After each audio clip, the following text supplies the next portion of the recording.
Përpara se të fillojmë këtë udhëtim emocional të jashtëzakonshëm, dua t'ju bëj një pyetje që do t'ju ndjek gjatë gjithë kësaj historie. A mund ta falësh dikë që të la në momentin kur ke pasur më shumë nevojë për dashuri? Kjo histori që do të dëgjoni sot nuk është vetëm një rrëfim, është një pasqyrë e dhimbjes më të thellë njerëzore, e vetmisë më të madhe, por edhe e shpresës më të fortë që mund të ekzistojë në zemrën e njeriut. Ndërsa e dëgjoni, mendoni, çfarë do të bënit ju në vendin e këtij djali? A do ta kërkonit personin që ju la? A do ta falnit atë që ju mohoi jetën që meritonte çdo fëmijë? Shkruani në komente mendimin tuaj. A e meriton faljen një nën që braktis fëmijën e saj? Tani, mbylleni syt për një moment dhe imagjinoni se si duhet të jetë të rrosh pa ditur kush je, pa pasur asnjë kujtime të fëmijërisë, pa një përqafim që të thotë je i dashur. Kjo histori fillon në një natë dimri të ftohtë, në vitin 1998, në rrugët e errta të një qyteti shqiptar, ku një vendim i dëshpëruar do të ndryshonte përgjithmonë fatin e dy zemrave. Ishte 15 dhjetor 1998, një natë dimri kur era e ftohtë e veriut i frynte rrugëve të Shkodrës me ashpërsi të paparë. Dëbora kishte filluar të binte që nga pasdite, duke mbuluar çdo gjë me një pëlhurë të bardhë dhe të pastër që, për ironi të fatit, kontrastonte keq me errësirën që mbulonte zemrën e një vajze të re që ecte e shqetësuar nëpër ato rrugë. Besarta kishte vetëm 17 vjet, fytyrën e kishte të zbetë, sytë e kuq nga qarjet e pafundme dhe trupi i saj i dobët dridhej jo vetëm nga i ftohti, por edhe nga frika që e kishte përpirë tërësisht. Në krahët e saj mbante një pelhurë të vjetër të mbështjellur me kujdes. Aty brenda, një foshnjë porsalindur e mbështjellur me rroba të thata por modeste, përshtinte lehtë në gjumë. Djali i saj kishte lindur vetëm para 5 orësh. Lindja kishte qenë e vështirë, e dhimbshme dhe plotësisht e fshehtë.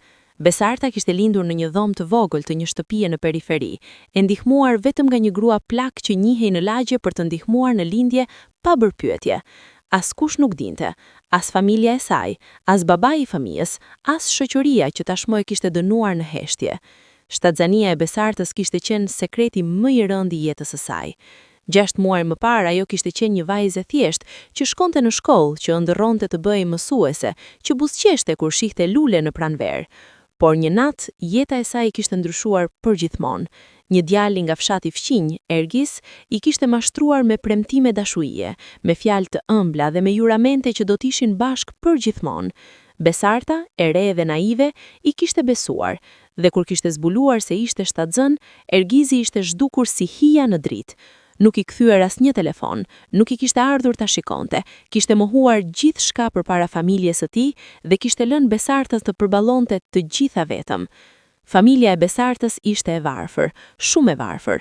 Babai i saj punonte si roj nate në një fabrikë të vjetër që mezi funksiononte. Nëna e saj pastronte shtëpi për familje të pasura për të mbledhur sa për bukë. Kishin 3 fëmijë të vegjël më të vegjël se besarta dhe çdo ditë u lutnin që ata të mos u frihen. Ditë ishte luftë për mbjetesë. Kur besarta kishte kuptuar se ishte shtatzën, nuk kishte guxuar t'ua tregonte. E dinte se ata nuk do të mund ta mbështesnin, as financiarisht, as moralisht, as emocionalisht. Dhe shoqëria? Shoqëria shqiptare e vitit 1998 ishte e pamëshirshme me vajzat beqare që mbeteshin shtatzëna. Turpi, nënçmimi, dënimi social, këto ishin të gjitha të sigurta. Besarta do të shënjestrehej, familja e saj do të bëhej objekt talljeje dhe jeta e saj do të shkatërrohej përgjithmonë. Prandaj, ajo kishte fshehur të gjithë 6 muajt. Kishte mbajtur rroba të gjera. Kishte fshehur barkun sa më shumë që kishte mundur. Kishte gënjur kur pyeteshin për shëndetin e saj. Dhe kur kohët e lindjes kishin ardhur, ajo kishte shkuar fshehurazit e plaka që ndihmonte në lindje. Por tani, 5 orë pas lindjes, besarta qëndronte në mes të rrugës së ftohtë, duke mbajtur fëmijën e saj në krah dhe duke ditur se çfarë duhej të bënte. Asaj nuk i kishte mbetur asnjë mundësi tjetër. Lotët i rrëshqitnin vazhdimisht në faqe ndërsa ecte. "Më fal, Zot", përshpërinte ajo në heshtje. "Më fal, djali im." Rrugët ishin pothuajse të zbrasta. Ishte shumë vonë në mbrëmje dhe i ftohtë i ashpër që ishte bërë që të gjithë të mbylleshin brenda shtëpive të tyre. Besarta ecte pa ditur saktësisht ku po shkonte. Kishte vetëm një plan të përafërt në mendje, të gjente një vend ku dikush do ta gjente foshnjën ku fëmia do të kishte shans për jetë, ku ndoshta, vetëm ndoshta, dikush me zemër të mirë do ta merrte dhe do t'i jepte një jetë më të mirë se ajo që Besarta mund t'i ofronte. Zemra e saj ishte coptuar. Çdo hap që bënte dukej si një thik që shponte më thellë në shpirtin e saj. Por ajo vazhdonte të ecte, sepse nuk kishte zgjedhje. Sepse e donte këtë fëmijë aq shumë, sa ishte e gatshme t'i jepte atij një shans që ajo nuk mund t'ia jepte. Pas rreth gjysmë ore ecjeje, Besarta arriti në sheshin kryesor të qytetit. Aty ndodhej një kishe vjetër katolike, katedralja e Shkodrës, që qëndronte madhështore edhe në errësirën e natës. Përpara kishës kishte një portik të vogël të mbrojtur nga era, dhe aty, në një cep të ngrohtë, Besarta pa një vend që dukej i sigurt. Aja ul në shkallët e kishës, duke mbajtur foshnjën e saj në krah për minutat e fundit. Ja shikoi fytyrën e vogël, të qetë, që flinte paqësisht pa ditur asgjë nga bota e tmerrshme që e rrethonte. Kishte buzët e vogla roz, hundën e vogël të bukur dhe sytë që ishin mbyllur në paqe të plotë. Ti meriton më shumë, përshpëriti ajo në heshtje. Më fal, djalim. Ti meriton një jetë që unë nuk mund ta jep. Ti meriton një familje. Ti meriton dashuri, ngrohtësi, siguri. Dhe unë nuk kam asgjë për të dhënë. Ajo e puthi në ballin e vogël për herë të fundit. Ishte puthja më e dhimbshme që kishte dhënë ndonjëherë në jetë. Ishte lamduri ndaj një pjese të shpirtit të saj që asaj nuk do t'i kthehej kurrë. Besarta e vendosi foshnjën në portikun e kishës, duke mbështjell me kujdes të madh me pelhurën. Ajo sigurohej që ishte i ngrohtë, që ishte i sigurt, që dikush do ta gjente me siguri në mëngjes. Në një cep të pelhurës, ajo vendosi një letër të vogël të shkruar me shkrim dore të dridhur. Ju lutem, kujdesuni për të. Emri i tij është Endri. Unë nuk mund të arritem. Zoti ju bekoft. Pastaj, me një përpjekje sovra njerëzore, Besarta u ngrit dhe filloi të largohej. Por çdo hap ishte torturë. Trupi i saj nuk donte të lëvizte. Zemra e saj bërtiste t'i kthehet. Instinkti i saj si nën e tërhiqte mbrapsht me forcë. Por ajo vazhdoi të ecte, vazhdoi të largohej. Dhe ndërsa largohej dëgjonte vetëm tingullin e rënd të hapave të saj në dëbor dhe zërin e brendshëm që i thoshte se kishte bërë gabimin më të madh të jetës së saj. Kur arriti në fund të sheshit, Besarta u kthye për ta parë për herë të fundit vendin ku e kishte lënë. Foshnja ishte e dukshme nga larg, një grumbull i vogël i mbështjell në pelhur, duke fjetur paqësisht nën portikun e kishës. Besarta ra në gjunjë në dëbor dhe qau si nuk ishte qarë kurrë në jetë. Qau derisa nuk ishte më lot për të derdhur. Qau derisa trupi i saj u drodh nga lodhja dhe dhimbja. Dhe pastaj, me forcën e fundit që i kishte mbetur, u ngrit dhe u largua në errësirë. Ajo nuk e dinte se sa shumë do ta ndiqte kjo natë gjatë gjithë jetës së saj. Nuk e dinte se çdo ditë për 27 vjet me radhë do ta shiqte fytyrën e atij fëmije në ëndër. Nuk e dinte se ky vendim do ta shndronte në një grua të thyer, plot pendim, që do të jetonte vetëm për shpresën se një ditë, ndoshta, do ta shihte përsëri. Por ajo e dinte një gjë, kishte lënë zemrën e saj në atë portik, dhe asgjë, asnjëherë nuk do ta bënte përsëri të plot. Kur mëngjesi erdhi, dielli u ngrit ngadalë mbi qytetin e Shkodrës, duke ndriçuar dëborën e re që kishte rënë gjatë natës. Qyteti po zgjohej ngadalë, dyqanet po hapeshin, njerëzit po fillonin të dilnin për punë dhe jeta po vazhdonte ashtu siç vazhdonte çdo ditë. Por në portikun e katedrales, diçka e pazakont po priste të zbulohej. Ishulli, kështu quhej rruga përreth kishës, nuk ishte shumë e frekuentuar në mëngjes herët, veçanërisht në dimër. Por atë mëngjes, një grua e moshuar që shkonte çdo ditë në kishë për të lutur, kalonte në përshesh kur dëgjoi një tingull të lehtë, një pshërëtim të vogël, pofojse të padëgjueshme. Gruaja u ndal, u kthye dhe atëherë pa. O Zoti i madh, thirrri ajo, duke vrapuar drejt portikut. Aty, i mbështjell në pelhur, ishte një foshnjë e vogël që sapo kishte filluar të qante. Gruaja e mori menjëherë në krah, duke e ngrohur me trupin e saj. "Ç'të kanë bërë ty, fëmijë i shkret?" përshpëriti ajo, me lot në sy. "Kush t'ka lënë këtu? ajo pa letrën e vogël që kishte mbetur me pelhurën dhe lexoi me vëmendje. Endri, përsëriti ajo emrin. Endri, fëmijë i dashur, ti nuk do të qëndrosh vetëm, unë do të sigurohem për këtë. Gruaja, që quhej zonja Lule, e çoi menjëherë foshnjën në spitalin më të afërt. Aty, mjekët e kontrolluan dhe konstatuan se ishte në gjendje të mirë shëndetësore, megjithse ishte qarti porsalindur. Por nuk kishte asnjë dokument, asnjë informacion për prindrit, asgjë përveç asaj letre të vogël. Spitali kontaktoi autoritetet dhe kështu Endri u regjistrua zyrtarisht si fëmijë i braktisur. Rasti i tij u transferua në një shtëpi fëmijësh, një orfanotrofi në periferi të Shkodrës, ku jetonin 10 fëmijë të tjerë që kishin humbur familjet e tyre, ose që ishin braktisur ashtu si ai. Ajo shtëpi fëmijësh nuk ishte një vend i këndshëm. Ishte një ndërtesë e vjetër, e ftohtë, me mure të çara dhe me pak burime. Stafi ishte i kufizuar dhe i lodhur. Fëmijët rinin në dhoma të mëdha me krevate të vjetra dhe ushqeheshin me supa të holla dhe bukë të vjetër. Nuk kishte shumë dashuri aty. Kishte vetëm mbjetesë. Endri u rrit në atë vend për 8 vitet e para të jetës së tij. Fëmijëria e Endrit ishte e mbushur me vetmi. Që nga mosha kur filloi të kuptonte botën rreth tij, ai kuptoi se ishte ndryshe nga shumica e fëmijëve që njihte nga rrugët jashtë orfanotrofit. Ata kishin familje. Ata kishin nëna që i prisnin jashtë shkollave. Ata kishin baballar që i merrnin në krah. Por Endri, ai kishte vetëm kujdestarët e shtëpisë së fëmijëve, që ndryshonin shpesh dhe që rrallë kujtoheshin edhe emrat e fëmijëve. Kur ishte 5 vjeç, Endri filloi të bënte pyetjet e para. Ku është nëna ime? Pyeste ai kujdestarët. Pse unë nuk kam prindër? Përgjigjet ishin gjithmonë të njëjta, të ftohta, të pakënaqshme. Ti u braktise kur ishe i vogël.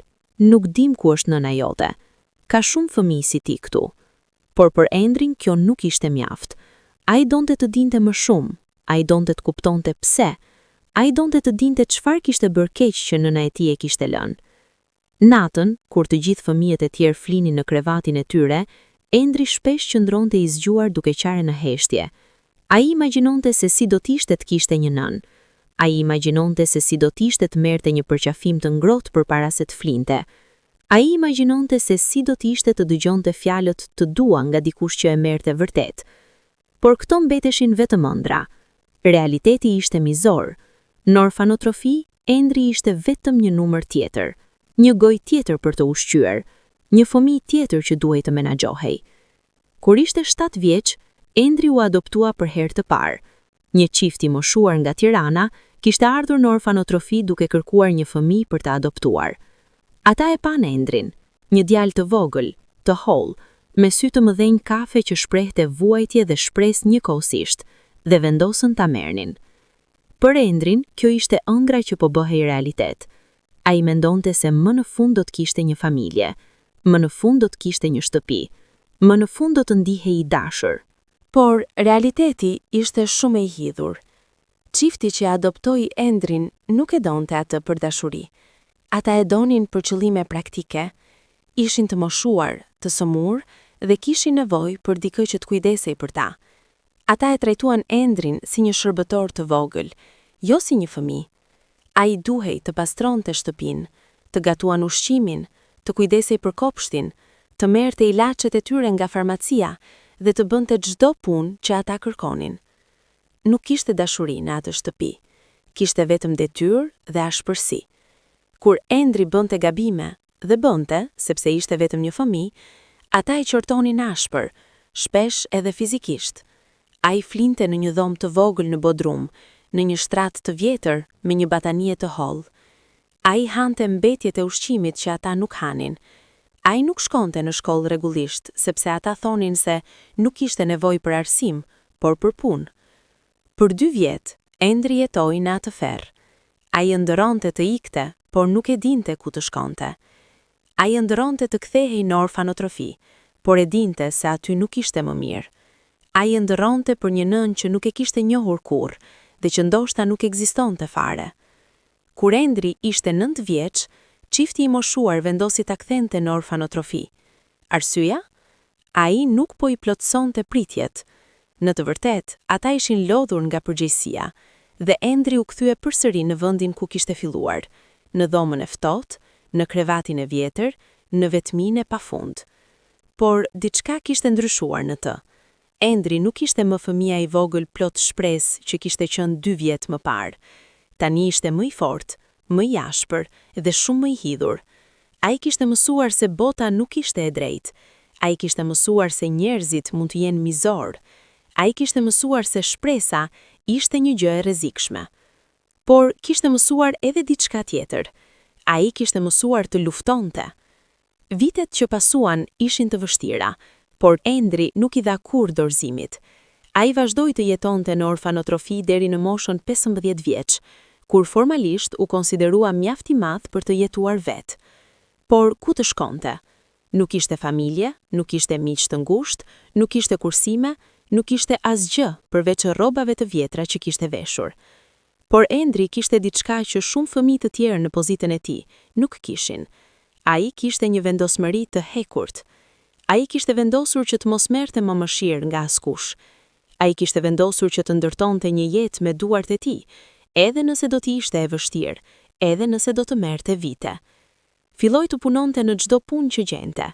Pastronte rrugë, ndihmonte në ndërtim, mbante çanta për turistët në treg, shiste gazeta në koshe, bënte çdo gjë që mund të bënte për të fituar disa lek. Flinte në strehimore, ndonjëherë në rrugë, ndonjëherë në kënde të fshehta të qytetit. Por ndërkohë, Endri po lexonte. Ai kishte gjetur në plerra një libër të vjetër, një biografi e një biznesmeni amerikan që kishte filluar nga asgjë dhe kishte ndërtuar një perandori. Historia e atij njeriu e frymëzoi thellësisht Endrin. Ai filloi të besojë se edhe ai mund të bënte diçka të ngjashme. Kur ishte 16 vjeç, Endri u regjistrua në një shkollë të mesme teknike me një bursë të vogël që ia dha një organizat bamirësie. Ai studionte gjatë natës pas punës, duke lexuar me dritën e dobët të llambave të rrugës. Ai mësoi anglisht duke dëgjuar radio. Ai mësoi të përdorte kompjuter duke shkuar në një qendër interneti publike ku i lejoheshin 5 minuta falas në ditë. Ai ishte i jetur për dije. Ai e kuptoi se edukimi ishte arma e tij më e madhe kundër varfërisë, dhe ai luftoi për të. Në moshën 20 vjeç, Endri kishte mbaruar shkollën e mesme me nota të shkëlqyera, por nuk kishte para për universitet. Prandaj, ai mori një vendim të guximshëm. Ai vendosi të emigronte. Me pak para që kishte kursyer nga punët e ndryshme, Endri bleu një bilet autobusi për në Greqi. Aty, filloi të punonte në kantiere ndërtimi, në restorant, në çdo vend që i jepte mundësi. Jeta ishte e vështirë, por ai nuk u dorëzua. Pas 3 vitesh në Greqi, Endri kishte kursyer mjaft para për të shkuar në Gjermani. Aty, ai mori një punë në një fabrik, dhe në kohën e lirë filloi të ndjek kurse online për biznes dhe marketing. Ai ishte i vendosur të ndërtonte diçka të vetin. Dhe kështu, pak nga pak, hap pas hapi, me punë të palodhshme dhe me një përkushtim që rrallë shihet, Endri filloi të ngrihej. Vitet kaluan me shpejtësi. Nga 2015 deri në 2023, Endri punoi pa pushim. Ai u bë menaxher në fabrikën ku punonte. Pastaj, me kursimet që kishte grumbulluar dhe me një kredi të vogël nga banka, ai hapi biznesin e tij të parë, një kompani e vogël import-eksporti që merrej me produkte elektronike. Biznesi filloi ngadalë, por Endri ishte i zellshëm dhe i mençur. Ai punonte 16 orë në ditë, 7 ditë në javë. Ai mësoi gjithçka që duhej për të drejtuar një biznes, nga kontabiliteti deri te negociatat, nga marketingu deri te menaxhimi i stafit. Dhe pak nga pak, kompania e tij filloi të rritej. Në 2018-ën, ai hapi degën e dytë. Në 2020-ën, ai filloi të eksportonte produkte në vende të ndryshme evropiane. Në 2022-shin, kompania e tij kishte bërë kontrata me disa prej shitësve më të mëdhenj në Gjermani dhe Francë. Në vitin 2024, në moshën 35 vjeç, Endri ishte një biznesmen i suksesshëm. Ai kishte një kompani që vlerësohej në disa miliona euro. Ai kishte një shtëpi të bukur në Frankfurt. Ai kishte një makinë luksoze. Ai kishte çdo gjë që kishte ëndërruar kur ishte fëmijë i braktisur në rrugët e Shkodrës. Por kishte një problem. Ai nuk ndihej i lumtur. Çdo natë, kur kthehej në shtëpinë e tij të madhe dhe të zbrazët, Endri ndihej i vetmuar. Ai kishte koleg, Kishte partner biznesi, kishte njohje, por nuk kishte familje. Nuk kishte askënd që ta donte vërtet, as që ta kujdesej për të, për te interesit profesional. A i shikonte njerëzit e tjerë me familjet e tyre dhe ndihej jashtëm. A i shihte familjet duke luajtur me prindërit e tyre në parqe dhe ndihej i thyer. Dhe çdo natë, para se të flinte, a i e bënte të njëjtën pyetje që kishte bërë që kur ishte fëmijë. Ku është nëna ime? Pse më la? Endri kishte tentuar shumë herë të harronte. Kishte tentuar të fokusohej vetëm në punë. Kishte tentuar të ndërtonte marrëdhënie me gra të ndryshme, por asnjëherë nuk kishte funksionuar, sepse ai nuk mund të besonte plotësisht tek askush. Ai kishte plagë emocionale që nuk shëronin, plagë që datuan që nga ajo natë dimri kur ishte lënë në atë portik. Dhe kështu, në fillim të vitit 2025, Endri mori një vendim. Ai do të kthehej në Shqipëri dhe do të tentonte të gjente nënën e tij biologjike. Në shkurt të vitit 2025, Endri u ul në një avion për në Tiranë. Ishte hera e parë që kthehej në vendin e tij pas më shumë se 10 vitesh. Zemra i rrahte fort ndërsa avioni filloi të zbriste. Kur doli në aeroportin e Tiranës, Endri ndjeu një val emocioni që nuk e kishte ndjel prej vitesh. Kjo ishte toka ku kishte lindur. Këtu kishte vuajtur. Këtu kishte qëndruar i vetmuar për aq shumë vite. Por gjithashtu, këtu diku, ndoshta, jetonte nëna e tij. Endri kishte planifikuar këtë udhëtim me kujdes. Ai kishte angazhuar një investigator privat për të filluar kërkimet. Ai kishte kontaktuar orfanotropin ku kishte jetuar për të marrë çdo informacion që mund të kishin. Ai kishte përgatitur çdo dokument që mund të ndihmonte. Por kur arriti, u ndesh me murin e parë. Shumica e dokumenteve nga viti 1998 ishin humbur ose ishin arkivuar keq. Orfanotropia ku kishte jetuar kishte mbyllur në 2010. Shumë nga stafi i vjetër kishin vdekur ose ishin larguar nga vendi. Por Endri nuk dha dorëzimin. Ai shkoi personalisht në Shkodër, ku e dinte se ishte gjetur si foshnja. Ai vizitoi katedralen ku e kishin gjetur. Ai bisedoi me njerëzit lokal që jetonin atë lagje prej vitesh. Ai shpërndau fotot e tij të vjetra, duke shpresuar se dikush do ta njihte ose do të kujtonte diçka. Por nuk mori asnjë përgjigje konkrete. Shumica e njerëzve tronditën kokat. Disa thanë se kujtoheshin të kenë dëgjuar për një foshnjë të braktisur shumë vite më parë, por nuk dinin asgjë më shumë. Javët kaluan. Endri ndjehej i shkatëruar. Ai kishte pasur shpresa kaq të mëdha. Ai kishte besuar se do ta gjente. Por tani, ndodhej në një kafene në qendër të Shkodrës, duke pirë kafe dhe duke parë njerëzit që kalonin, duke ndjerë që kishte dështuar. Por atëherë, diçka ndryshoi. Një ditë, ndërsa Endri po bisedonte me investigatorin që kishte angazhuar, investigatori i tregoi se kishte gjetur një dokument të vjetër në arkivat e spitalit të Shkodrës.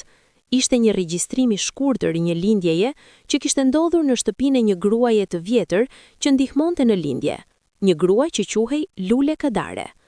Zonja Lule kishte vdekur në 2012, por ajo kishte një nipi që ende jetonte në Shkodër.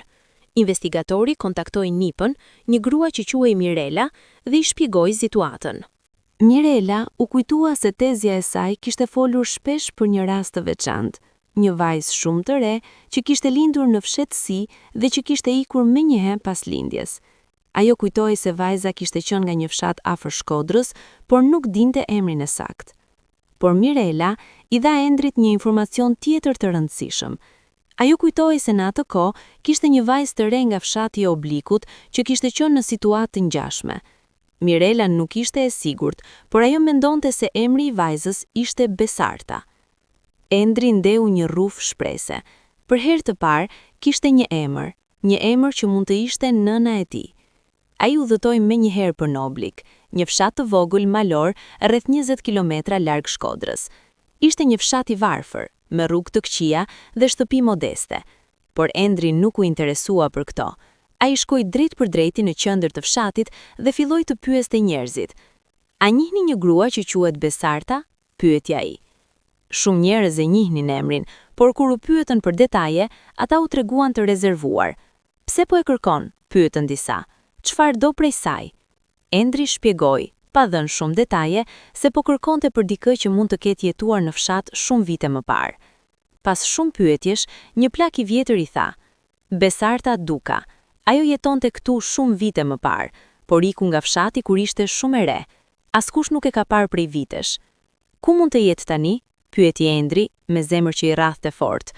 Nuk e di me siguri, tha Plaku, por kam dëgjuar se jeton në Tiranë. Ajo punon si pastruese në një hotel qendror, ashtu siç i kishte thënë Plaku në fshat. Kur Endri mori adresën, ai nuk shkoi menjëherë. Ai qëndroi për ditë të tëra duke menduar se çfarë do të bënte, se çfarë do të thoshte, se si do të reagonte ajo. Zemra e tij ishte e ndarë midis zemërimit dhe dëshirës për t'u takuar me të. Pjesa e tij e zemëruar donte të pyeste: pse më le? Çfarë bëra unë që meritova këtë? Por pjesa tjetër e tij, pjesa që kishte mbetur fëmijë për aq shumë vite, vetëm donte të shihte fytyrën e asaj që e kishte sjellë në këtë botë. Më në fund, në një mëngjes të ftohtë marsi, Endri vendosi të shkonte. Ai qëndroi jashtë ndërtesës për rreth 1 orë duke pritur. Ai nuk e dinte se si do ta njihte, por investigatori i kishte dhënë një foto të vjetër dhe një përshkrim. Dhe pastaj, ai e pa. Besarta doli nga hyrja ndërtesës. Ajo ishte një grua e moshës rreth 44 vjeç, por dukej më e vjetër. Flokët e saj ishin të thinjur, fytyra e saj ishte e lodhur dhe ecte me shpatullat e ulura. Veshja e saj ishte modeste, një pallto e vjetër, një shami e thjeshtë. Endri e pa dhe menjëherë diçka në të e goditi thellë. Ajo kishte diçka në sytë e saj, një trishtim të thellë që nuk mund të fshihej. Ai filloi të ecte drejt saj, por këmbët i dridheshin. Zemra i rrathe aq fort sa mendonte se do të shpërthente. Besarta Duka? Thiri ai me zot të dridhur. Gruaja u kthye. Ajo e shikoi me kureshtje dhe pak frikë. Po, un jam. Po ju, kush jeni? Endri nuk e dinte se si ta fillonte. Ai nxori një letër të vjetër nga xhepi. Ishte letra që Besarta kishte lënë me të në portikun e kishës. Investigatori e kishte gjedhur në arkivat e orfanotrofit. Un jam Endri, tha ai me zë të thyer. Un jam djali juaj, që ju lat në portikun e katedrales në Shkodër në dhjetor të vitit 1998. Besarta ngreku. Fytyra e saj u bë e bardhë si shkum. Sytë u mbushën me lot menjëherë. Ajo filloi të dridhej. Jo, nuk mund të jetë, përshpëriti ajo. Un jam ai, tha Endri, duke e shikuar drejt në sy. Un jam djali juaj. Besarta ra në gjujë në mes të rrugës. Ajo filloi të qante me zhgënjim. Ajo nuk mund të fliste, nuk mund të lëvizte. Trupi i saj dridhej nga dhimbja, nga faja, nga habia. Dy zemrat e thyera qëndronin në mes të rrugës, duke qarë së bashku për herë të parë pas 27 vitesh. Pas atij takimi të parë të dhimbshëm, Endri dhe Besarta shkuan në një park të afërt për të biseduar. Ata ulën në një stol të vjetër dhe Besarta filloi të tregonte historinë e saj. Ajo i tregoi për të gjitha, për mashtrimin nga ergisi, për shtatzëninë e fshehur, për varfërinë e familjes, për presionin shoqëror që e kishte shtypur. Ajo i tregoi për natën e ftohtë të dhjetorit, kur kishte vendosur ta linte, dhe se si ajo natë e kishte ndjekur gjatë gjithë jetës së saj. Unë nuk kalova një ditë pa menduar për ty, tha Besarta me zë të thyer. Çdo ditë, çdo orë, çdo minutë. Unë shikoja fëmijë në rrugë dhe mendoja, a është ai imi? Unë dëgjoja emra dhe mendoja, a e quajtën kështu? Unë nuk jetova kurrë me të vërtetë pas asaj nate. Unë vetëm ekzistova. Ajo i tregoi se si kishte përpjekur të kthehej për ta kërkuar disa vjet më vonë, por kishte qenë tepër vonë. Orfanotrofi nuk i kishte dhënë informacion. Autoritetet nuk i kishin ndihmuar. Ajo nuk kishte resurse, nuk kishte lidhje, nuk kishte asgjë. Unë desha të vdisja shumë herë, tha Besarta me lot. Por nuk u vetvrava sepse mendoja, ndoshta një ditë do ta shoh përsëri. Ndoshta një ditë do të më fal. Endri e dëgjoi të gjithën. Dhe ndërsa dëgjonte, një luftë e madhe po luftohej brenda tij. Pjesa e tij e zemëruar donte të qëndronte e fortë, të mos falte, të mos harronte dhimbjen që kishte vuajtur.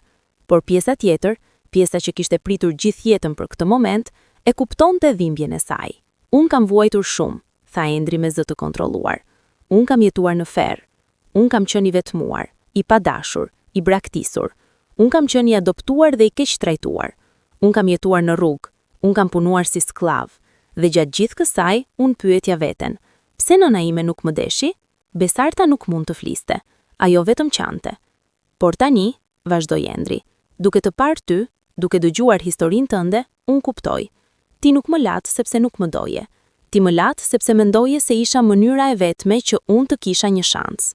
Besarta e shikoi, me shpresë të vogël në sytë e saj.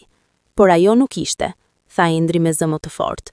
Ajo nuk ishte mënyra e vetme, dhe ti më latë me një plagë që nuk shërohet kurrë. E di, përshpëriti Besarta. E di, ata që ndronin në heshtje për një kohë të gjatë. Dhimbja, pendimi, zemërimi, dashuria, të gjitha këto ndjenja rrotulloheshin midis tyre. Pas atij takimi të parë, Endri dhe Besarta filluan të takonin rregullisht. Endri kishte marrë një apartament me qera në Tiranë dhe kishte vendosur të qëndronte për disa muaj për të kaluar kohë me të. Në fillim, takimet ishin të vështira. Kishte shumë heshtje të parehta, shumë fjalë të pashquara, shumë ndjenja komplekse që nuk mund të shpreheshin lehtë. Besarta i tregoi Endrit për jetën e saj pas asaj nate. Ajo kishte tentuar të shkonte te familja e saj në oblik, por ata e kishin refuzuar kur kishin zbuluar të vërtetën. Ajo kishte qenë vetme në Shkodër për vite, duke punuar në punë të ndryshme për të mbijetuar. Ajo nuk ishte martuar kurrë, nuk ishte pasur fëmijë të tjerë, nuk kishte ndërtuar një jetë të re. Ajo kishte vetëm ekzistuar në pendim. Endri i tregoi për jetën e tij, për vuajtjet, për punën e palodhshme, për suksesin që kishte arritur. Por ai nuk e fsheh as dhimbjen që kishte vuajtur. Unë jam i suksesshëm në punë, i tha ai një ditë. Por brenda, unë jam ende ai fëmijë i vogël që pret në përtikun e kishës që nëna e tij të kthehet. Ato fjalë shkatruan Besartën. Ajo e kupton se sa thellë kishte plagosur atë. Me kalimin e javëve, marrëdhënia e tyre filloi të ndryshonte ngadalë. Endri filloi të shohë Besartën jo vetëm si personin që e kishte lënë, por si një njeri që kishte vuajtur po aq sa ai, ndoshta edhe më shumë. Ai pa se si ajo jetonte në varfëri, se si punonte ditë e natë vetëm për të mbijetuar, se si nuk ishte asgjë në jetën e saj përveç pendimit. Dhe Besarta filloi të shihte Endrin si djalin e saj që kishte mbijetuar, që kishte luftuar dhe që kishte bërë diçka të mrekullueshme me jetën e tij, me gjithë vuajtjet. Një ditë, ndërsa po ecnin së bashku në bregdetin e Durrësit, Endri i tha diçka që e ndryshoi gjithçka.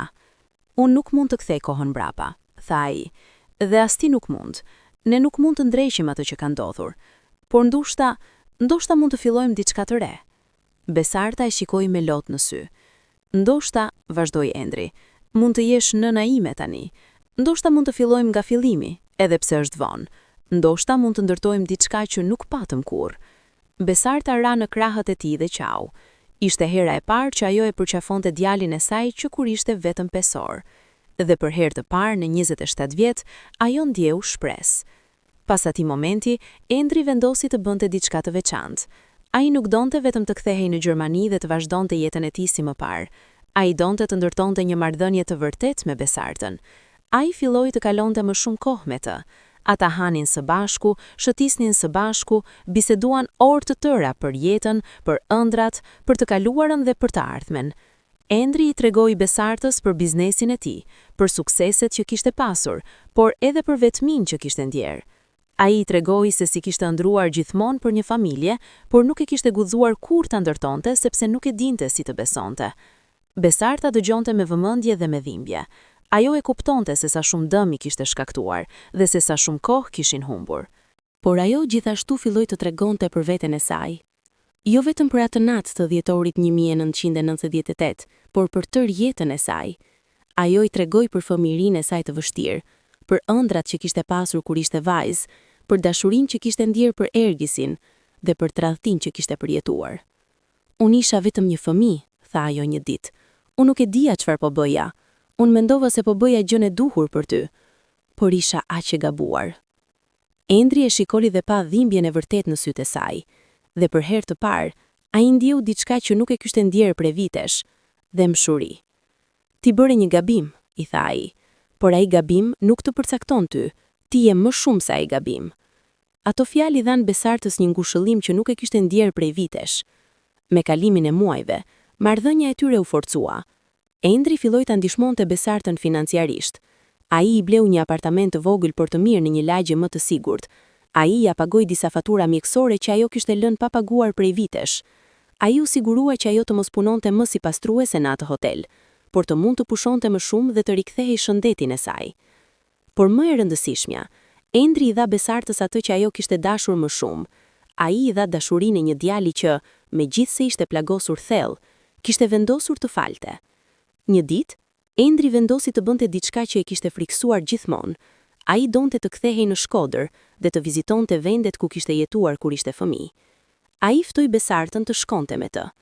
Ata udhëtuan së bashku me makinë dhe gjatë rrugës, Besarta I tregoi për fshehtësinë e shtatzanisë, për natën e lindjes, për vendimin që e kishte shkatruar.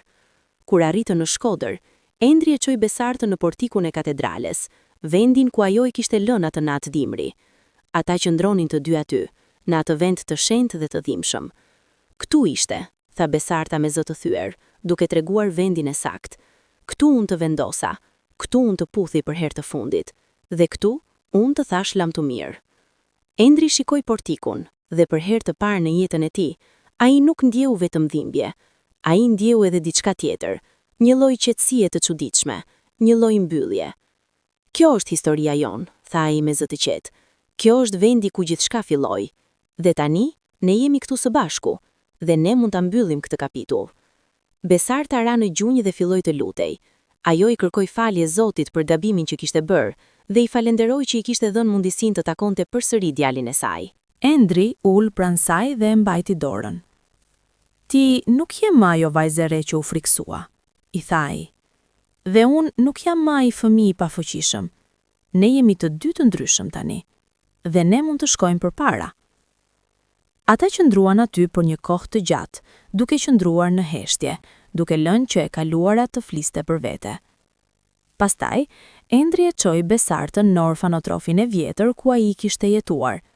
Ndërtesa ishte e mbyllur dhe e braktisur, me mure të qarë dhe dritare të thyer.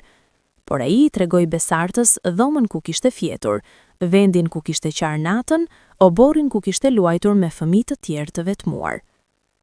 Këtu unë mësova se çfarë është dhimbja, tha Endri. Por këtu unë mësova edhe se çfarë është fuqia. Unë mësova se mund të mbijetoja. Unë mësova se mund të luftoja. Besarta qante ndërsa dëgjonte. Ajo e imagjinonte djalin e saj të vogël duke jetuar në atë vend të ftohtë dhe të egër, dhe zemra e saj coptohej përsëri. Më vjen keq, pëshpëriti ajo. Më vjen keq për gjithçka që ke vuajtur. E di, tha Endri. Por tani, ne jemi këtu, dhe ne jemi së bashku, dhe kjo është ajo që ka rëndësi. Muajt që pasuan ishin plot kurime emocionale. Endri dhe Besarta filluan të ndërtojnë një marrëdhënie që ishte dhe e bukur dhe e komplikuar. Kishte ditë kur gjithçka duke e përkryer, kur ata qeshnin së bashku, kur ndanin kujtime, kur planifikonin për të ardhmen. Por kishte edhe ditë kur plagët e vjetra rihapeshin. Kishte ditë kur Endri ndihej I zemruar për atë që kishte humbur. Kishte ditë kur Besarta ndihej e mbi ngarkuar nga falja dhe nuk mund të falte veten. Një ditë, Endri u zgjua me një ndjenjë të rëndë në zemër. Ai kishte ëndëruar për fëmijinë e tij, për netët e ftohta në orfanotrofi, për ditët e urisë, për momentet kur kishte dëshiruar të kishte vdekur. Ai shkoi te Besarta dhe ul përballë saj. Unë duhet të them diçka, tha ai me zë serioz. Besarta e shikoi me shqetësim. Unë po përpiqem të fal, vazhdoi Endri. Unë vërtet po përpiqem, por ka ditë kur ndihem aq I zemëruar për atë që humba. Ka ditë kur mendoj, si do të kishte qenë jeta ime nëse ti nuk më kishe lënë? Si do të kishte qenë nëse kisha pasur një nën, një baballar, një familje? Besarta filloi të qante. Por pastaj, tha Endri me zë më të butë, pastaj kujtoi se ti ishe vetëm një fëmijë. Ti nuk ishe zgjedhje të mira. Ti bëre atë që mendoje se ishte më e mira për mua, edhe pse ishte gabim. Ai e zgjati dorën dhe e mbajti dorën e Besartës. Dhe unë kuptoj se falja nuk është diçka që ndodh në një moment, vazhdoi ai. Falja është një proces, është diçka që zgjat kohë, dhe unë po punoj për të arritur atë. Besarta e shikoi me lot në sy. Unë nuk prisja kurrë që të më falësh, tha ajo. Unë nuk e meritoj. Ndoshta jo, tha Endri me zë të qetë. Por unë po zgjedh ta bëj, jo për ty, por për mua, sepse unë nuk dua të jetoj më në zemërim. Unë nuk dua të jetoj më në dhimbje. Unë dua të jetoj në paqe. Ato fjalë prekën Besartën më thellë se gjithçka tjetër që kishte dëgjuar. Ajo e kuptoi se djali i saj nuk ishte vetëm duke u përpjekur ta falte, ai ishte duke u bërë një njeri më i madh se ajo kishte qenë ndonjëherë. Me kalimin e kohës, Endri dhe Besarta filluan të ndërtojnë një jetë të re së bashku. Endri kishte vendosur të hapte një deg të kompanisë së tij në Shqipëri, gjë që i lejonte të kalonte më shumë kohë në vendin e tij. Ai bleu një shtëpi të vogël në afërsi të Tiranës dhe ftoi Besartën të jetonte aty. Në fillim, ajo refuzoi sepse mendonte se nuk e meritonte, por Endri insistoi. "Ti je nëna ime," i tha ai, "dhe unë dua që ti të jesh pjesë e jetës sime, jo si një vizitë e rastit, por si familje e vërtet." Besarta pranoi me lot në sy, dhe për herë të parë në 28 vjet, ajo ndjeu se kishte një shtëpi. Ata filluan të jetonin së bashku. Endri i mësoi Besartës për biznesin e tij, për kompaninë që kishte ndërtuar, për njerëzit me të cilët punonte. Besarta filloi të kujdesej për shtëpinë, por edhe të merrte pjesë në diskutime për jetën dhe për planet e ardhshme. Një ditë, Endri i propozoi Besartës diçka të veçantë. "Unë dua të organizoj një event," i tha ai. "Dua të ftoj të gjithë njerëzit që kanë qenë pjesë e jetës sime, nga Gjermania, nga vendet e tjera ku kam punuar, nga Shqipëria, dhe dua që ti të jesh aty si nëna ime." Besarta u friksua. "Por çfarë do të mendojnë njerëzit? Çfarë do të thuash për mua?" "Do të them të vërtetën," tha Endri. "Do të them se ti ishe një vajzë e re që bëri një gabim. Do të them se ne humbëm shumë vite, por do të them gjithashtu se ne gjenim rrugën për tek njëri tjetri, dhe se tani ne jemi familje." Ai organizoi një event të madh në Tiranë. Ishte një mbrëmje elegante me qindra mysafir, partner biznesi, miq nga e gjithë Europa, njerëz që e njihnin Endrin si një biznesmen të suksesshëm. Dhe aty, përpara të gjithëve, Endri prezantoi Besartën. "Kjo është nëna ime, Besarta," tha ai me zë të qartë dhe të fortë. "Ne nuk kemi pasur një histori të lehtë. Ne kemi humbur shumë vite, por do të them gjithashtu se ne gjenim rrugën për tek njëri tjetri." Shumë vite, por ne jemi këtu tani, dhe ne jemi së bashku, dhe kjo është ajo që ka rëndësi. Të gjithë mysafirët duar trokitën. Disa kishin lot në sy, sepse e dinin historinë e Endrit dhe e kuptonin sa e fuqishme ishte kjo. Besarta qëndronte pranë tij, e veshur me një fustan elegant që Endri ja kishte bler, dhe për herë të parë në jetën e saj, ajo ndjeu se ishte e pranuar, ajo ndjeu se ishte e dashur, ajo ndjeu se kishte një vend në këtë botë. Më vonë atë mbrëmje, ndërsa të gjithë festonin, Besarta dhe Endri qëndronin në një cep të qetë. "Faleminderit," i tha Besarta me zë të butë. "Për çfarë?" pyeti Endri. "Për të më dhënë një shans," tha ajo, "për të mos më gjykuar, për të më parë jo vetëm si personin që bëri një gabim, por si nënën tënde." Endri buzëqeshi për herë të parë në muaj. "Ti je nëna ime," tha ai, "dhe unë jam djali yt, dhe tani ne kemi mundësinë të fillojmë përsëri." Viti 2025 po kalonte shpejt. Ishte tashmë qershor dhe Endri dhe Besarta kishin kaluar 6 muaj të plotë së bashku. Marrëdhënia e tyre kishte ndryshuar ndjeshëm. Endri nuk ishte më djali i zemëruar dhe i plagosur që kishte ardhur në Shqipëri në fillim të vitit. Ai kishte gjetur paqe. Ai kishte gjetur një lloj shërimi që nuk e kishte menduar se ishte i mundshëm. Dhe Besarta? Ajo nuk ishte më gruaja e thyer që jetonte në pendim dhe në vetmi. Ajo kishte gjetur një arsye për të jetuar. Ajo kishte gjetur dashurinë e djalit që kishte menduar se e kishte humbur përgjithmonë. Një ditë, Endri e çoi Besartën në një vend të veçantë, një kodër me pamje mbi Tiranën, ku dielli po perëndonte dhe qielli ishte i ngjyrosur me ngjyra portokalli dhe vjollës. Ata ulën në bar dhe shikuan pamjen. "Kur isha fëmijë," filloi Endri, "unë ëndërroja të kisha një familje. Ëndërroja të kisha një nënë që do të më donte, që do të kujdesej për mua, që do të ishte aty kur kisha nevojë. Por ajo ëndër kurrë nuk u realizua." Besarta dëgjonte, me zemër të rëndë. "Por tani," vazhdoi Endri, "unë e kuptoj se ëndra ime nuk ishte e gabuar. Ajo vetëm erdhi më vonë se sa prisja. Erdhi në një kohë kur unë isha i rritur, kur isha i fortë, kur isha gati." Ai u kthye dhe e shikoi Besartën. "Ti je nëna ime," tha ai, "jo në mënyrën tradicionale, por në mënyrën që ka rëndësi, dhe unë jam i lumtur që të kam. Besarta nuk mund të fliste.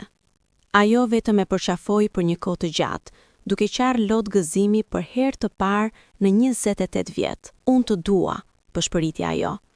Unë gjithmonë të kam dashur, edhe kur nuk isha aty, unë të kam dashur. E di, tha Endri. Dhe tani, ne mund të shijojmë kohën që na ka mbetur. Ata qëndronin aty derisa dielli perëndoi plotësisht, dhe qielli u bë i errët dhe i mbushur me yje. Ishte një moment i përkryer, një moment falja, shërimi dhe fillimi i diçkaje të re. Me kalimin e muajve të tjerë, Endri dhe Besarta filluan të bëjnë plane për të ardhmen. Endri dëshironte të ndërtonte diçka të përhershme në Shqipëri, jo vetëm për veten e tij, por edhe për të tjerët që kishin kaluar në për situata të ngjashme. Ai vendosi të krijonte një fondacion bamirës, që do të ndihmonte fëmijët e braktisur dhe gratë e reja që ndodheshin në situata të vështira. Fondacioni do të ofronte mbështetje financiare, edukim dhe këshillim për njerëz që kishin nevojë. Unë dua të sigurohem se asnjë fëmijë nuk duhet të kalojë nëpër atë që kalova unë, i tha Endri Besartës një ditë. Unë dua të sigurohem se asnjë vajzë e re nuk duhet të ndihet kaq e pafuqishme sa ti u ndjeve. Besarta ishte e prekur thellësisht nga ky vendim. Kjo do të jetë një dhuratë e mrekullueshme për këtë vend, tha ajo. Endri e ftoi Besartën të ishte pjesë e fondacionit. Ai dëshironte që ajo të punonte me gratë e reja që ndodheshin në situata të ngjashme me atë që ajo kishte qenë, dhe t'i ndihmonte ato të merrnin vendime më të mira. Ti mund t'u tregosh atyre për gabimet që bëre, por gjithashtu ti mund t'u tregosh atyre se ka shpresë. Ti mund t'u tregosh atyre se gabimet nuk të përcaktojnë përgjithmonë. Besarta pranoi me lot në sy. Për herë të parë në jetën e saj, ajo ndjeu se kishte një qëllim. Ajo ndjeu se mund të bënte diçka të mirë me vuajtjen që kishte kaluar. Fondacioni u hap zyrtarisht në shtator të vitit 2025. Ishte një ceremoni e bukur, ku morën pjesë 10 njerëz, nga politikan, biznesmen, njerëz të thjeshtë që ishin prekur nga historia e Endrit. Në fjalimin e tij, Endri foli për fëmijërinë e tij, për vuajtjet që kishte kaluar dhe për shpresën që kishte gjetur. Unë isha një fëmijë i braktisur. Unë jetova në ferr për shumë vite, por unë nuk u dorëzova. Dhe sot, unë qëndroj këtu jo vetëm si një njeri që mbijetoi, por si një njeri që dëshiron të ndihmojë të tjerët. Ai foli gjithashtu për Besartën dhe për udhëtimin e tyre së bashku. Kjo grua këtu, tha ai duke treguar Besartën, është nëna ime. Ajo bëri një gabim shumë vite më parë, por ajo nuk është ai gabim. Ajo është një grua që vuajti, që pendohej dhe që tani po përpiqet të bëjë diçka të mirë. Të gjithë në sallë duart trokitën, dhe Besarta për herë të parë në jetën e saj ndjeu se ishte e pranuar nga shoqëria që e kishte dënuar aq shumë vite më parë. Fondacioni filloi punën e tij menjëherë. Brenda disa javëve, dhjetra gra të reja u paraqitën duke kërkuar ndihmë. Disa prej tyre ishin shtatzëna dhe të friksuara. Të tjera kishin fëmijë të vegjël dhe nuk dinin si t'i rritnin vet. Të tjera kishin kaluar në situata abuzive dhe kishin nevojë për mbështetje. Besarta punonte drejt për drejt me to. Ajo bisedonte me to, i digjonte dhe u jepte këshilla bazuar në përvojën e saj të hidhur. Unë e di se si ndiheni, u thoshte ajo atyre. Unë e di se sa e frikshme është, por ju nuk jeni vetëm dhe ju keni mundësi. Një nga rastet më prekse ishte ai një vajze të re të quajtur Elona. Ajo ishte vetëm 17 vjeç, e njëjta moshë që kishte qenë Besarta kur kishte mbetur shtatzën. Elona ishte në 6 muaj shtatzani dhe familja e saj e kishte dëbuar nga shtëpia. Kur Besarta e takoi Elonën, ajo pa veten e saj 28 vjet më parë. Mos e bëj atë që bëra unë, i tha Besarta me zë të butë. Mos e braktis fëmijën tënd. Ne do të të ndihmojmë, ne do të të mbështesim. Ti nuk duhet ta përballosh këtë vetëm. Elona qau në prahët e Besartës. Por nuk kam asgjë, tha ajo. Nuk kam para, nuk kam shtëpi, nuk kam asgjë. Ti ke më shumë se sa mendon, i tha Besarta. Ti ke dashurinë për këtë fëmijë dhe ne do të të ndihmojmë për gjithçka tjetër. Fondacioni ofroi Elonës një apartament të vogël, një orak fleksibël dhe mbështetje financiare për të ngritur fëmijën. Dhe kur fëmia lindi, një vajzë e bukur me emrin Lara, Besarta ishte aty për ta mbështetur Elonën. Kjo është fëmia yt dhe ti do të jesh një nënë e mrekullueshme. Ato fjalë i dhan forcën për të vazhduar dhe me kalimin e kohës, ajo u bë vërtet një nënë e shkëlqyer. Besarta punonte me 10 gra të tjera gjatë muajve që pasuan, dhe çdo herë që ndihmonte një grua tjetër, Ajo ndjente se po shpëtonte një jetë që kishte qenë e ngjashme me të sajen. Kur Krishtlindjet e vitit 2025 u afruan, Endri dhe Besarta u përgatiten për të festuar së bashku për herë të parë në jetën e tyre. Endri dekoroi shtëpinë me pema Krishtlindjesh, me drita dhe me stolitje të bukura. Ai bleu dhurata për Besartën, rroba të reja, parfume dhe diçka të veçantë, një album fotosh që kishte krijuar vet, plot me fotografi të momenteve të tyre së bashku që nga takimi i parë. Besarta përgatiti një darkë të madhe, byrek, tavkosi dhe ëmbëlsira tradicionale. Ajo donte që ajo mbrëmje të ishte e përkryer. Në mbrëmjen e Krishtlindjeve, ata u ulën së bashku në tryezë dhe për herë të parë në 28 vjet ata festuan si familje. Kjo është Krishtlindja ime e parë e vërtet, tha Endri me zë të emocionuar. Kjo është hera e parë që kam një nën pranë meje në këtë ditë. Besarta filloi të qaj. Dhe kjo është Krishtlindja ime e parë e vërtet gjithashtu, tha ajo, sepse unë kam ty. Ata hëngrën, qeshën dhe ndan kujtime.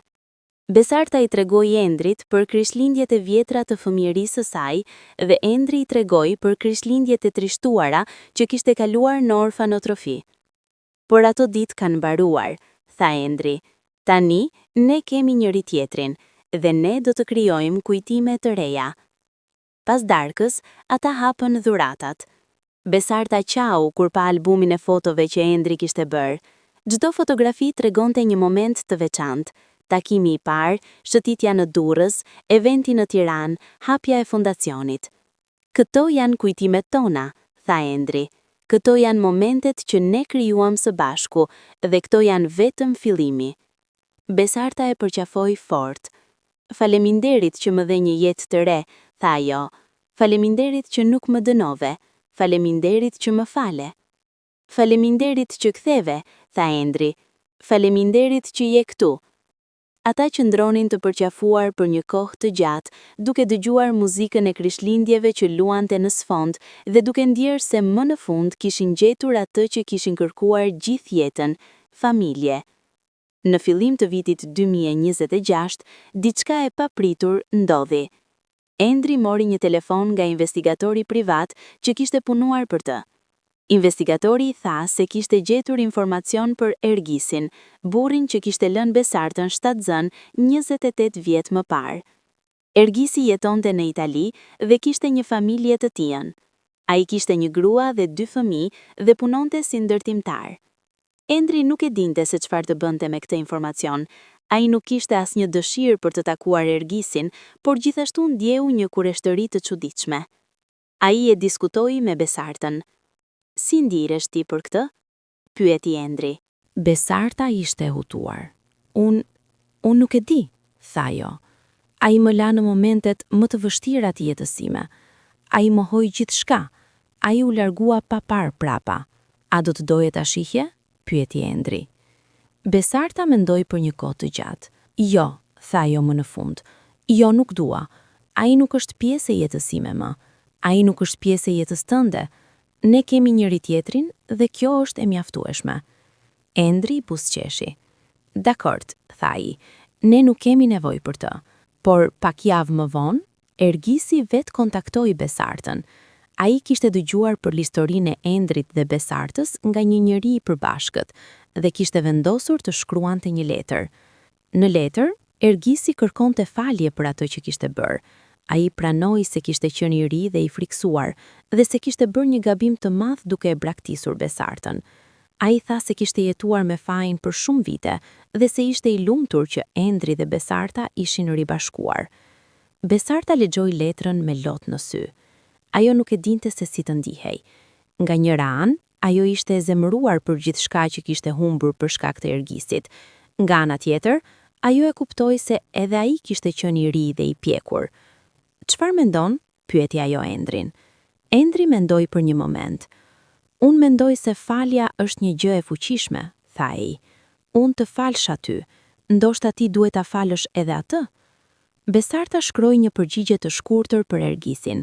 Ajo i shkroi se e kishte falur, por se nuk donte të kishte kontakt me të. Ajo i shkroi se kishte gjetur paqen me djalin e saj dhe se kjo ishte ajo që kishte rëndësi. Dhe me atë, kapitulli I fundit I së kaluarës u mbyll. Me kalimin e vitit 2026, fondacioni që Endri dhe Besarta kishin krijuar filloi të rritej në mënyrë dramatike. Lajmi për historinë e tyre kishte përhapur në të gjithë Shqipërinë dhe qindra njerëz po kontribuonin për të ndihmuar. Fondacioni hapi dega të reja në Durrës, Vlorë dhe Korçë. Ata po ndihmonin qindra fëmijë të braktisur dhe gra të reja çdo vit. Ata po ofronin edukim, strehim dhe mbështetje emocionale.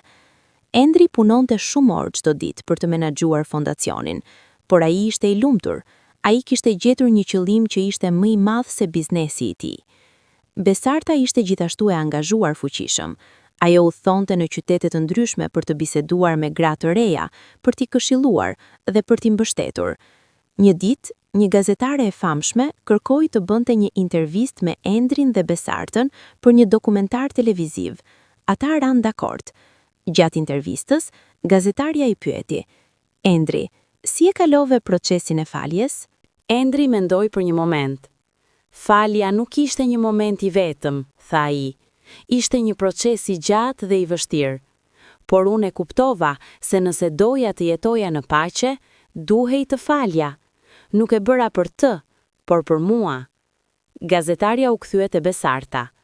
Dhe ju Besarta, si jetuat me fajin për aq shumë vite? Besarta pa në sy kamerën dhe foli me zë të thyer. Unë jetova në ferr për 28 vjet, tha ajo. Çdo ditë unë mendoja për djalin tim. Çdo natë unë qaja. Unë nuk jetova me të vërtet. Unë vetëm ekzistova. Por tani, me falenderimin e tij, unë kam një jetë të re. Dhe unë po përpiqem të bëj diçka të mirë me kohën që më ka mbetur. Dokumentari u transmetua në televizion dhe u bë virale. Mijëra njerëz e pan dhe u prekën thellësisht. Shumë prej tyre shkruan mesazhe mbështetjeje për Endrin dhe Besartën. Dhe shumë gra të reja që ndodheshin në situata të ngjashme me atë që Besarta kishte qenë, u morën me guxim për të kërkuar ndihmë në vend që të merrnin vendime të dëshpëruara. Në vjeshtën e vitit 2026, diçka e mrekullueshme ndodhi.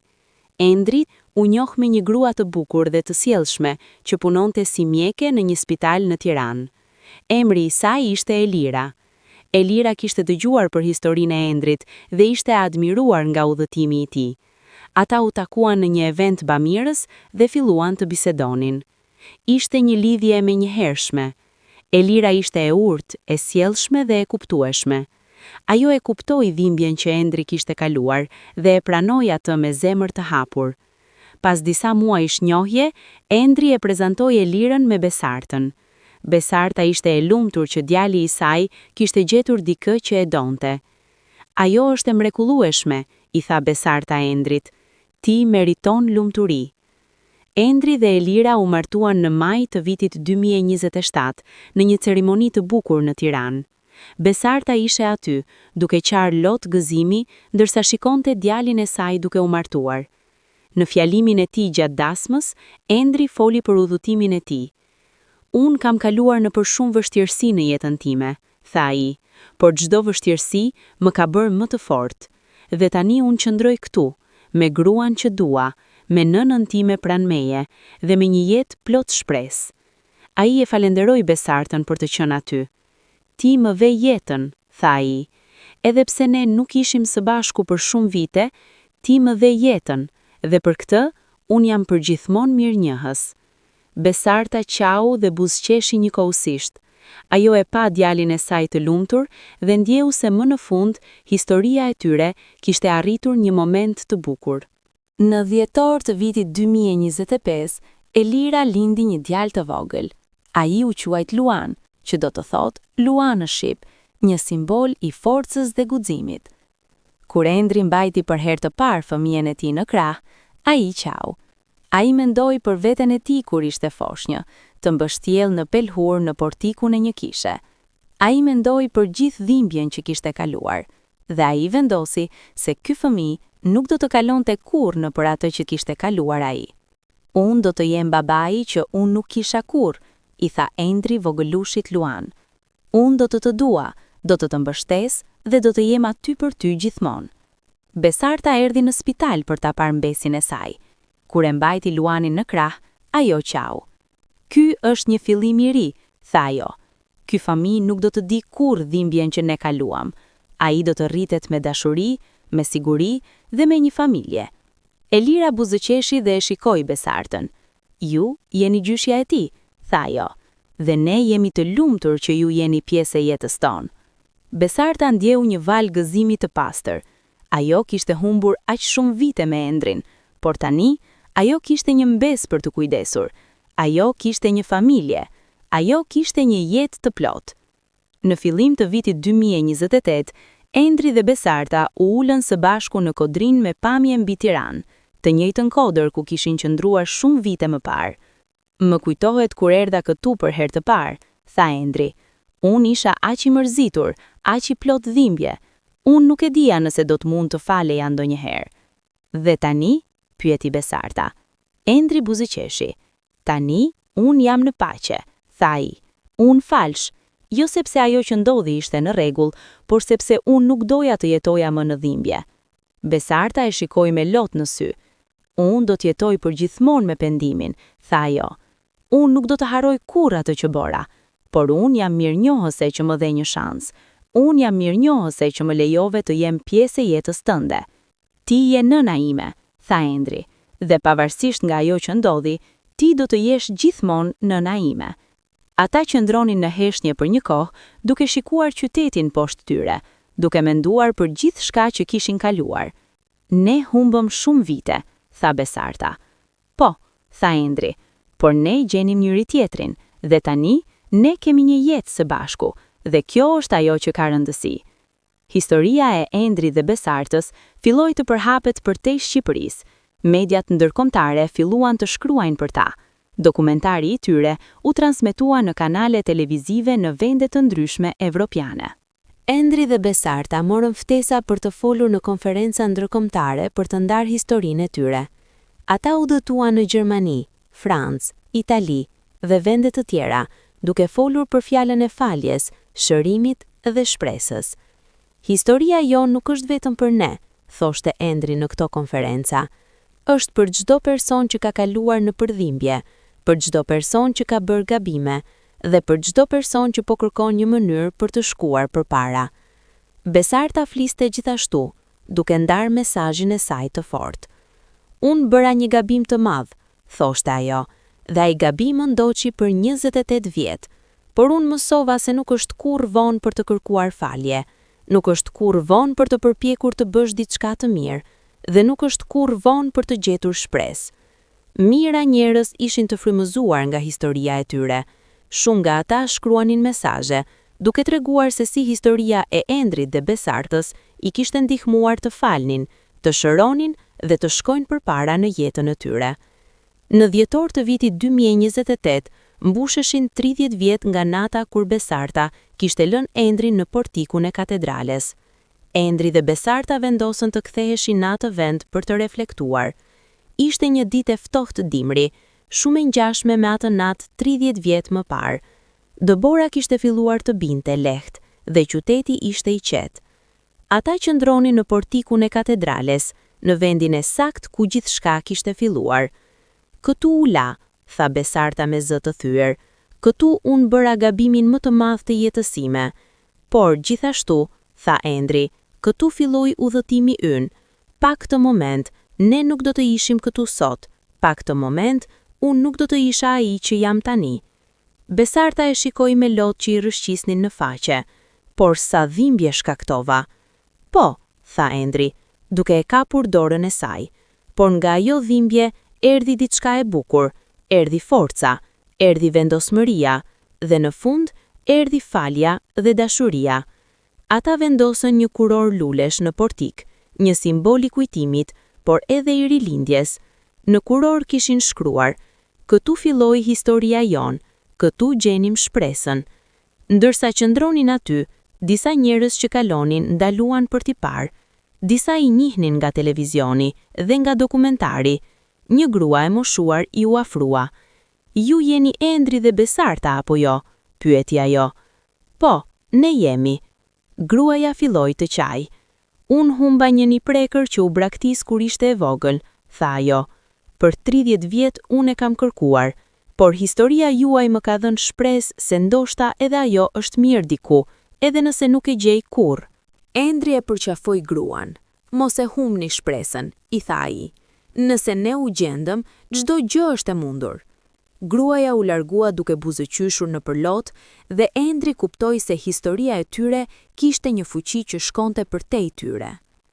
Në vitin 2029, Fondacioni i Endrit dhe Besartës u zgjerua përtej kufive të Shqipërisë. Me mbështetjen e donatorëve ndërkombëtar dhe organizatave humanitare, ata hapën deg në Kosovë, Maqedoninë e Veriut dhe Malin e Zi. Misioni mbetej i njëjtë, të ndihmonte fëmijët e braktisur, gratë e reja në nevojë dhe familjet që luftonin për mbijetesë. Por tani, ata shtuan edhe një dimension të ri, programe për ribashkim familjar. Endri kishte punësuar një ekip investigatorësh që ndihmonte fëmijët e braktisur të gjejnë familjet e tyre biologjike, nëse ishte e sigurt dhe e shëndetshme për ta. Jo çdo ribashkim është i mundshëm, shpjegonte Endri në një intervistë. Por për ata që është, ne duam t'i ndihmojmë, ne duam që të gjithë të kenë mundësinë që unë pata. Në vitin e parë, fondacioni ndihmoi 25 fëmijë të gjejnë prindrit e tyre biologjik. Jo të gjitha historitë përfunduan si ajo e Endrit, disa ishin të komplikuara, disa ishin të dhimbshme, por çdo rast trajtohej me kujdes, me dëmshuri dhe me respekt. Besarta punonte personalisht me shumicën e këtyre rasteve. Ajo kishte një aftësi të veçantë për të kuptuar dhimbjen e të dyja palëve, të fëminës së braktisur dhe të prindit që kishte marrë një vendim të vështirë. Unë nuk gjykoj asnjërin palë, thoshte ajo, sepse unë kam qenë në të dyja anët. Unë e di si është të braktisësh dhe e di si është të jesh i braktisur, edhe pse indirekt, nëpërmjet djalit tim. Me kalimin e kohës, Endri dhe Besarta filluan të merrnin letra nga i gjithë bota, nga njerëz që ishin prekur nga historia e tyre. Një letër erdhi nga një grua në Brazil që kishte braktisur fëmijën e saj 10 vjet më parë dhe tani dëshironte ta gjente. Historia e Endrit dhe Besartës i kishte dhënë guximin për ta bërë këtë. Një tjetër letër erdhi nga një burr në Japoni që ishte adoptuar dhe kishte gjetur prindrit e tij biologjik, por po luftonte me procesin e faljes. Ai shkroi: Historia juaj më mësoi se falja nuk është dobësi, është forca më e madhe. Një vajzë e re nga India shkroi: Unë isha gati të braktisja fëminën tim, por pasi dëgjova historinë tuaj, vendosa të luftoj.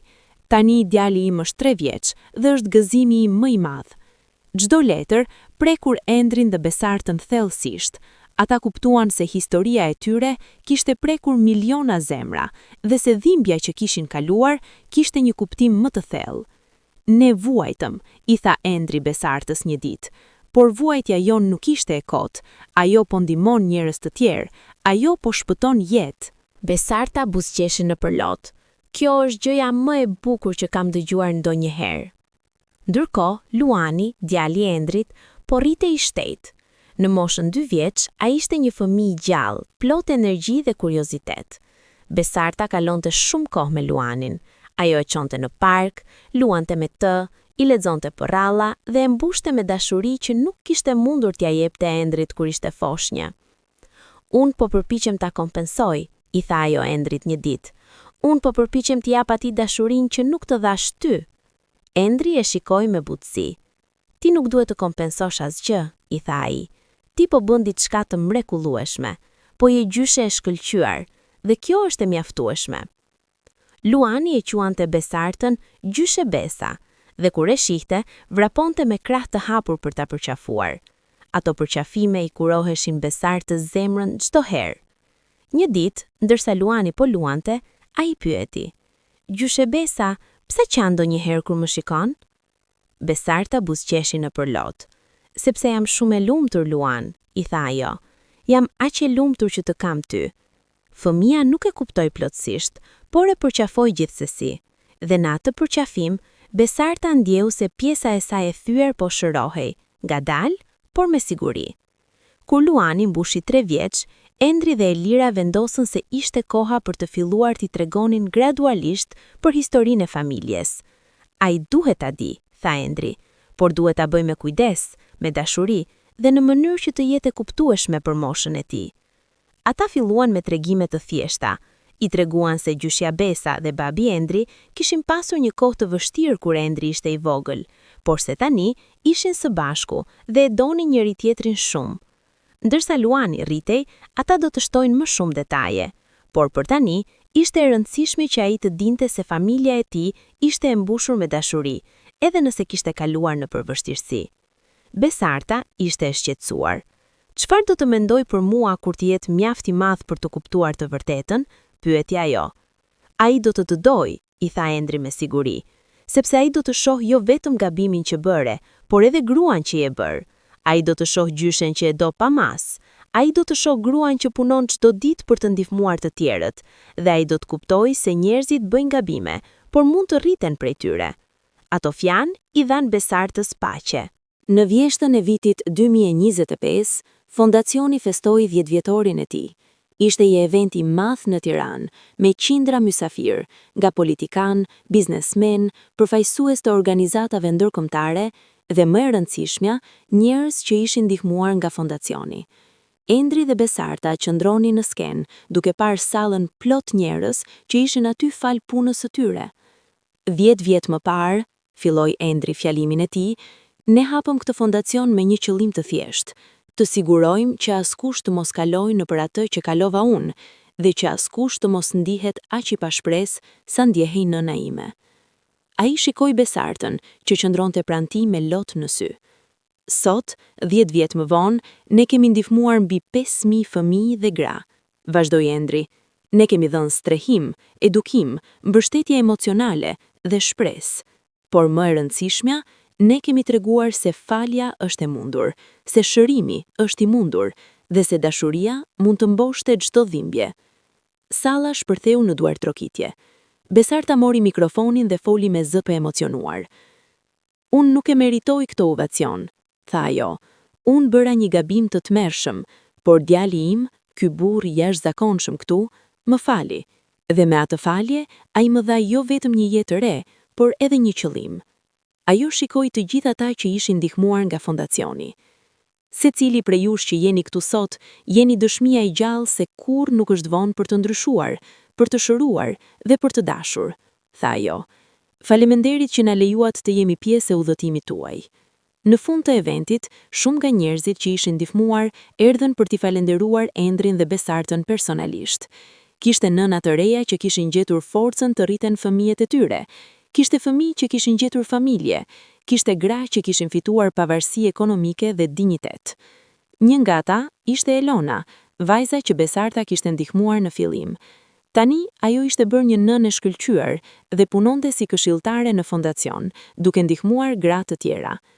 Ju më shpëtuat jetën, i tha Elona Besartës, dhe tani unë dua të bëj të njëjtën gjë për të tjerët. Besarta e përqafoi fort. Ti nuk ke nevojë për mua më, i tha ajo, ti e bër aq e fortë. Por unë gjithmonë do të kem nevojë për ju, tha Elona. Ju jeni shembulli im, ju jeni arsyeja që besoj në shpresë. Në fund të mbrëmjes, pasi të gjithë mysafirët kishin ikur, Endri dhe Besarta qëndronin vetëm në terasën e sallës e eventit, duke shikuar qytetin që shkëlqente poshtë tyre. A mund ta besosh se jemi këtu? Pyeti Besarta me zë të butë. A mund ta besosh se nga ajo natë të mërshme dimri ne arritëm këtu? Endri buzëqeshi. Ndonjëherë nuk mund ta besoj, tha ai, por pastaj shoh gjithçka që kemi ndërtuar dhe kuptoj se ishte e destinuar të ndodhte kështu. Ti mendon? Pyeti Besarta. Po, tha Endri. Unë mendoj se vuajtja jon kishte një kuptim. Ajo na bëri ata që jeni. Ajo na dha forcën për të ndihmuar të tjerët. Dhe ajo na tregoi se edhe nga dhimbja më e madhe mund të lindë diçka e bukur. Besarta e shikoi me dashuri të thellë. Ti je borri më i mrekullueshëm që kam njohur ndonjëherë, i tha ajo. Jo sepse ke sukses, por sepse ke zemër, jo sepse je i fuqishëm, por sepse je i mirë.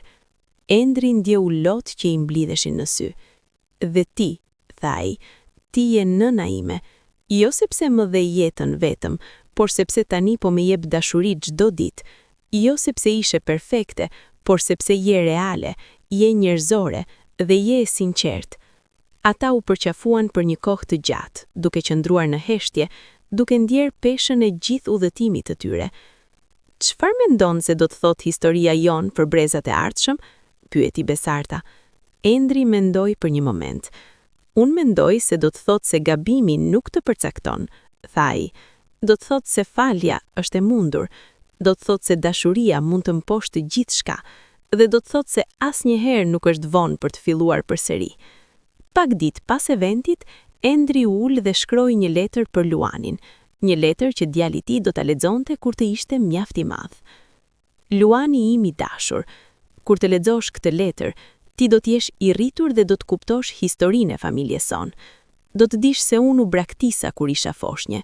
Do të dish se gjyshebesa bëri një gabim të madh dhe do të dish se ne gjenëm rrugën drejt njëri tjetrit pas shumë vitesh.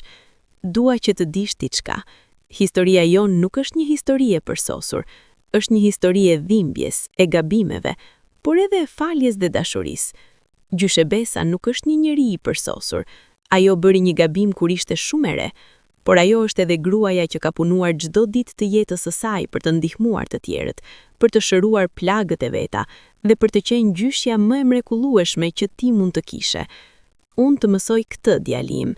Njerëzit bëjnë gabime, ndonjëherë gabime të mëdha, por ajo që na përcakton nuk janë gabimet, është mënyra se si reagojmë ndaj tyre, është se a kërkojmë falje, a përpiqemi të bëjmë më mirë dhe a japim dashuri edhe kur jemi të plagosur. Nëna jote, Elira, është një grua e mrekullueshme që më dha dashurinë që më mungoi për aq shumë vite. Gjyshebesa është gruaja që më fali gabimin më të madh dhe më dha një jetë të re. Dhe ti, Luon, je arsyeja që unë besoj në të ardhmen. Kur të rriturit, të lutem, mos gjyko njerëzit vetëm nga gabimet e tyre. Gjykoj nga zemra e tyre, nga dashamirësia e tyre dhe nga mënyra se si përpiqen të bëjnë më mirë. Të dua për gjithmonë, babai yt, Endri. Endri e vuri letrën në një zarf dhe e ruajti në një vend të sigurt. Një ditë, kur Luan do të ishte gati, ai do ta lexonte. Historia jonë mbyllet në dhjetor të vitit 2030, 32 vjet pas asaj nate dimri kur gjithçka filloi. Endri, Besarta, Elira dhe Luan shkuan së bashku në Shkodër për të vizituar portikun e katedrales, vendin ku historia kishte filluar. Luan, tani 3 vjeç, vraponte përpara tyre, duke luajtur me dëborën e re që kishte rënë. Besarta e shikoi Luanin dhe buzëqeshi. Ai është aq i lumtur, tha ajo, aq i paprekur nga dhimbja që ne kaluam. Dhe kjo është dhurata më e madhe që mund t'i japim, tha Endri. Ai do të rritet me dashuri, me siguri dhe pa plagët që ne mbajtëm. Ata qëndronin përpara portikut, duke kujtuar gjithçka që kishte ndodhur. Ndonjëherë, tha Besarta, mendoj se si do të kishte qenë nëse ajo natë nuk kishte ndodhur kurrë. Dhe? Pyeti Endri. Dhe mendoj se ndoshta ne nuk do të ishim ata që jemi, tha Besarta. Ndoshta ne nuk do të kishim forcën që kemi. Ndoshta ne nuk do të kishim ndërtuar gjithçka që ndërtuam. Endri e shikoi me dashuri. Ti ke të drejtë, tha ai. Dhimbja na formoi. Ajo na bëri më të fortë dhe ajo na dha një qëllim. Elira, që kishte qëndruar në heshtje, foli për herë të parë. Ju të dy jeni njerëzit më të guximshëm që kam njohur, tha ajo, dhe Luan do të mësohet shumë prej jush. Luan vrapoi mbrapsht te ata. Babi, gjyshebesa, hajde të luajmë me dëborën, thirrja ai me zë të gëzuar. Endri buzëqeshi dhe e mori në krah. Po vi djali im, tha ai. Ndërsa luanin në dëbor, Besarta qëndroi për një moment duke i shikuar. Zemra e saj ishte e plot dashuri, plot mirënjohje dhe plot paqe. Ajo shikoi qiellin dhe pëshpëriti. Faleminderit, Zot. Faleminderit që më dhe një shans të dytë. Faleminderit që më fale djalin im dhe faleminderit që më lejove të jetoj për të parë këtë moment. Endri e shikoi nga larg dhe i bëri një shenjë me dorë që të bashkohej me ta. Besarta buzëqeshi në përlot dhe vrapoi drejt familjes së saj. Familjes që kishte humbur, por që tani kishte gjetur përsëri. Dhe ndërsa luanin së bashku në dëborën e bardhë, historia e tyre gjeti më në fund mbylljen e saj të përsosur. Jo një fund me përrall, por një fund real, i mbushur me dashuri, falje dhe shpresë. Kjo histori është për çdo njeri që ka vuajtur, për çdo njeri që ka bërë gabime, për çdo njeri që kërkon falje, për çdo njeri që mendon se është vonë. Dëgjoje këtë. Nuk është kurrë vonë. Nuk është kurrë vonë për të kërkuar falje. Nuk është kurrë vonë për të shëruar. Nuk është kurrë vonë për të dashur. Endri dhe Besarta humbën 30 vjet, por ata i gjenjem, dhe tani ata jetojnë në paqe. Nëse ti ke humbur dika, mos harro, shpresa ekziston. Nëse ti ke bërë një gabim, mos harro, falja ekziston. Nëse ti ndjehesh i thyer, mos harro, shërimi ekziston. Dhe më e rëndësishmja, dashuria ekziston. Dashurie që shëron, dashurie që fal, dashurie që transformon. Kjo ishte historia e Endrit dhe Besartës, por mund të jetë edhe historia jote. Shkruani në komente, a do të mund ta falni tikë që ju la në momentin më të vështirë të jetës suaj? Historia e Endrit na mëson se falja është jo vetëm për tjetrin, por edhe për veten tonë, për të jetuar në paqe dhe jo në dhimbje të përjetshme.